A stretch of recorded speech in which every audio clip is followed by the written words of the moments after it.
સ્વાગત છે। મેઘરજમાં સત્તાનો પવન બદલાયો। કોંગ્રેસનો પ્રમુખ અને ભાજપની સત્તા। કોંગ્રેસની વધુ બેઠકો છતાં ભાજપે સત્તા હાંસલ કરી। કોંગ્રેસના 11 સભ્યોમાંથી 2 સભ્યોએ ભાજપને ટેકો જાહેર કર્યો।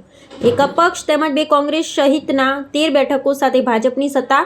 ચૂંટણી હોલમાં 2 કોંગ્રેસ સભ્યોએ ભાજપને આપ્યા મત। કોંગ્રેસના સભ્ય ભરત ખાંટ ભાજપના ટેકાથી બન્યા પ્રમુખ। ઉપપ્રમુખમાં અરવિંદ ખરાડીની ચૂંટાયા। વધુ બેઠકો છતાં કોંગ્રેસે સત્તા પર આવવાની તક ગુમાવી।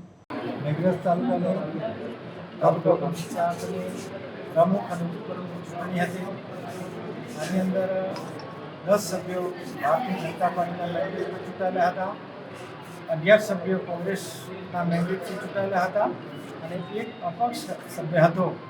પરંતુ ગુજરાતનું 30 વર્ષનું ભારતીય જનતા પાર્ટીનું શાસન અને વિકાસની રાજનીતિ અને કેન્દ્રમાં પણ નરેન્દ્ર મોદી સાહેબનો શાસન અને વિકાસની રાજનીતિથી પ્રેરાય અને ભરતભાઈ અને અરવિંદભાઈ એ બંને કોંગ્રેસ છોડી અને ભારતીય જનતા પાર્ટીમાં જોડાયા।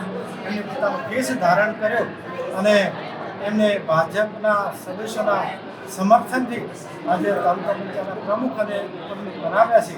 ત્યારે બંને પ્રમુખ અને પ્રમુખને અભિનંદન અને શુભેચ્છા આપું છું અને તાલુકાના વિકાસ જે રાજ્યની વિકાસશીલ સરકાર જે વિકાસ કરી છે એ વિકાસ ગામડા સુધી પહોંચે એવા અમે સાથે મળીને પ્રયત્ન કરીશું।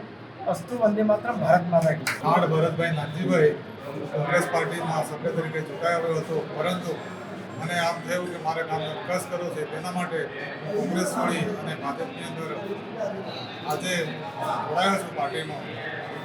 ત્યાં મેન્ડેટ પર મને પ્રમુખ તરીકે જે સત્તા આપી છે એ હું સૌને સાથે લઈ અને સૌનો સાથ અને સૌનો વિકાસ એના માર્ગે ચાલીશ।